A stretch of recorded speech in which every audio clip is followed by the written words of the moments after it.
Bonjour et bienvenue dans cette nouvelle vidéo et aujourd'hui on va parler lecture et développement personnel. Comme d'habitude à chaque fin du mois je présente mes lectures du mois et je vous explique en quoi elles sont intéressantes pour le développement personnel.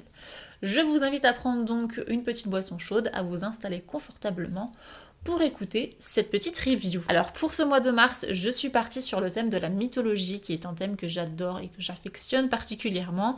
Et j'ai lu deux sagas différentes qui opposaient deux mythologies. On avait d'un côté la mythologie nordique et la mythologie grecque. On commence avec la première lecture qui s'appelle Runborn avec en premier tome Tyr sur la mythologie nordique.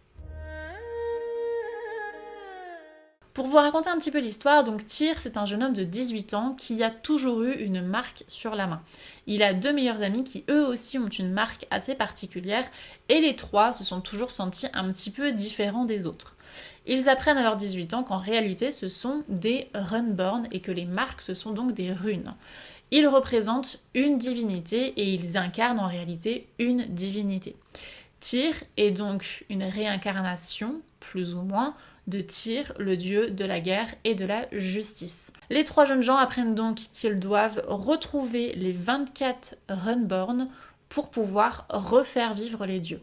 Et si les personnes s'opposent à eux, ils ont dans l'obligation de récupérer la rune par tous les moyens, donc autrement dit par le sang. Les Runborn ont donc une mission, faire revivre les dieux qui ont disparu après le Ragnarok, sauf que ce n'est pas au goût de tout le monde, ce qui va provoquer des situations un petit peu délicates pour notre personnage principal. Je tiens à préciser qu'on est sur une dark fantasy, c'est-à-dire qu'il y a vraiment un côté très sombre dans l'histoire, donc je ne la recommande pas avant les 16 ans, dans le sens où il y a énormément de violence, il y a beaucoup de détails sur des trucs un petit peu dégueux, on va pas se mentir, et il y a aussi beaucoup d'idées noires, donc à éviter quand on est en pleine adolescence. J'ai relevé 4 grands thèmes dans ce côté sombre que je vais vous développer. Alors déjà, le premier thème que j'ai relevé, c'est la trahison. On a Tyr qui est souvent confronté à cette trahison, parfois par des personnes qui sont proches à lui, parfois par des personnes qu'il ne connaît pas, mais la trahison revient assez souvent dans le livre et elle impacte forcément notre personnage principal qui petit à petit va finir par se renfermer sur lui-même et avoir énormément de mal à faire confiance. Et ça, j'ai trouvé ça hyper intéressant puisque du coup, on va avoir une description assez profonde de son sentiment quand il sent qu'il y a une trahison. La deuxième chose que j'ai relevée, c'est la persévérance. On a un personnage principal qui va vivre plein de trucs, pas forcément agréables, et qui va toujours avancer. Peu importe ce qu'il traverse, il a un objectif et il se donne les moyens d'arriver jusqu'à son objectif, même si pour ça, il doit faire des sacrifices. Et ça, j'ai trouvé ça hyper intéressant parce qu'à 18 ans, on n'a pas forcément cette persévérance, on a peut-être plus envie des fois de baisser les bras, que là, non. On est vraiment sur une belle représentation de cette persévérance-là. Donc c'est un point, je trouve, qui est très intéressant et qui permet aussi de renforcer la motivation. Troisième chose que j'ai relevée, c'est le deuil. Alors, notre personnage principal, tout au long de l'histoire, va être amené à faire des deuils, soit sur la disparition de quelqu'un, soit le deuil d'une relation. Et au fur et à mesure de l'histoire, il développe des émotions. Et du coup, on traverse cette période de deuil avec lui, notamment par les souvenirs, par les pensées, par les émotions et par tout ce qui ça va engendrer sur son présent. Et ça, j'ai trouvé ça hyper intéressant parce que ça illustre parfaitement la manière dont on peut faire le deuil dans la vie de tous les jours. Et quatrième élément que j'ai relevé, c'est la notion de pouvoir qui est très bien illustrée là encore, puisqu'on démontre que le pouvoir peut pervertir les gens. Dans le livre, donc, les runes apportent énormément de pouvoir, donc ils se sont globalement des demi-dieux. Et pour certaines personnes, ça leur monte à la tête et ils se sentent tout puissant, invincible, etc. Et du coup, on a vraiment ce côté pervers qui est bien illustré. Et aussi quelqu'un qui, comme Tyr, a un pouvoir, ne sait pas trop comment doser ce pouvoir-là. Et du coup, qui réfléchit avant d'agir parce qu'il sait qu'il peut faire du mal aux gens et il n'a pas forcément envie de faire du mal aux gens. Donc on a vraiment cette opposition entre le pouvoir pervers et le pouvoir qui est réfléchi. Donc j'ai trouvé ça aussi très intéressant. On passe donc à ma deuxième lecture qui est une saga que j'ai lue en entier, qui est Les épreuves de Poséidon sur le thème de la mythologie grecque. Dans cette saga, on suit les aventures d'Almi. Alors Almi, c'est une Néréide qui a, au début du livre, 18 ans, qui voit sa vie basculer du jour au lendemain. elle va devoir se marier à Poséidon, homme qu'elle déteste, et en même temps elle perd sa sœur qui subit une sorte de malédiction où en fait elle est dans un coma et plus elle vieillit dans ce coma-là, plus elle se transforme en pierre.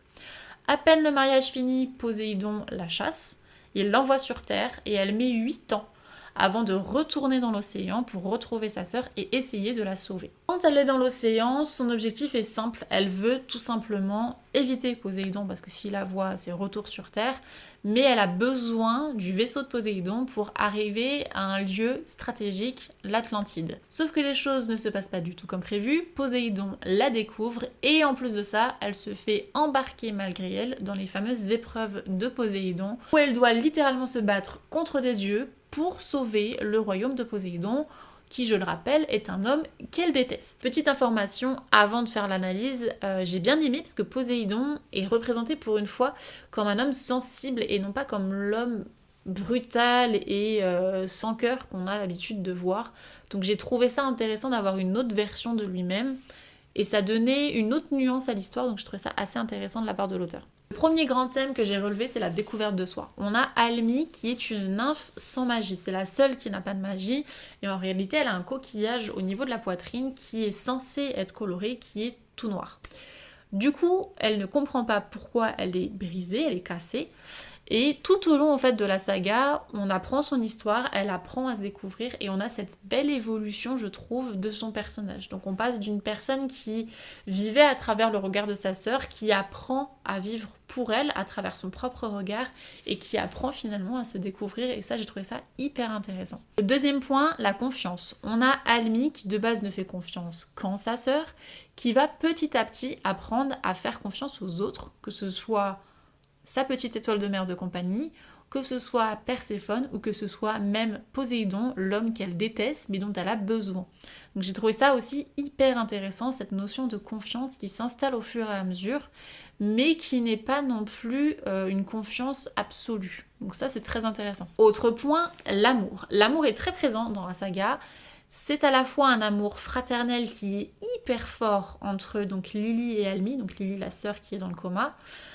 Cet amour, c'est ce qui pousse Almi à se surpasser et ça, j'ai trouvé ça hyper intéressant parce que c'est là encore très présent dans le livre et c'est quelque chose qui peut aussi nous aider dans la vie de tous les jours quand on a des proches avec qui on partage des choses très très fortes. Souvent, c'est grâce à eux qu'on arrive aussi à surmonter certaines épreuves, donc je trouvais que ça faisait un très bel écho à la réalité. Et il y a aussi bien sûr l'amour romantique. Là dans l'histoire, on a quand même une belle évolution de la relation entre Almi et Poséidon, où on se rend compte qu'au final, on est quand même sur une relation qui est plutôt saine. Et enfin, le dernier point, on est sur un Poséidon très narcissique. En même temps, on est sur un dieu qui est quand même l'un des 3 plus forts de l'Olympe, avec Zeus et Hadès. Donc on est sur un dieu dominant, qui est très imbu de lui-même, on va pas se mentir dans l'histoire, qui est très narcissique, il se prend pas pour de la merde, on va pas se mentir. Donc voilà, on a une belle représentation du narcissisme, mais en même temps, ce que j'ai aimé, c'est que c'est pas pervers. Donc on n'est pas sur un pervers narcissique, on est juste sur quelqu'un qui a énormément d'ego. Donc c'est quand même pas la même chose. Et c'est un petit côté un petit peu humoristique qui va parfaitement avec le personnage. Donc en soi, on lui en veut pas non plus d'être comme ça. C'est donc mes lectures du mois. J'ai vraiment aimé les deux contrastes. D'un côté, du coup, la mythologie nordique très sombre avec l'histoire de Tyr, qui m'a beaucoup fait penser aux jeux vidéo God of War, où on avait vraiment cette même ambiance. Et de l'autre côté, la mythologie grecque qui a été romantisée à fond, parce que de base, le mythe de Poséidon n'a quand même rien à voir. Là, on est sur du romantique, sur de l'humour. Ça m'a beaucoup fait penser au dessin animé Hercule.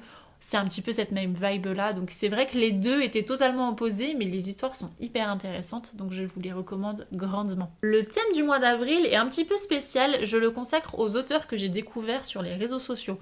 Que ce soit sur TikTok ou sur Instagram, j'ai vraiment découvert plein de livres, donc du coup je les mets un petit peu à l'honneur sur mon mois d'avril. J'espère que cette vidéo vous aura plu, n'hésitez pas à mettre j'aime, à vous abonner et à pourquoi pas laisser un petit commentaire avec des idées de lecture sur la mythologie ou autre. Je pense que je referai un mois mythologie parce que j'avais sélectionné plein de livres que je n'ai pas eu le temps de lire avec de la mythologie que je ne connais pas. Donc j'ai hâte de m'y replonger d'ici quelques mois. En attendant, je vous souhaite à tous une belle journée, une belle soirée, une belle semaine. Prenez soin de vous et utilisez vos lectures plus loin qu'une simple lecture. Allez chercher tous les petits messages cachés qu'il y a à travers les lignes.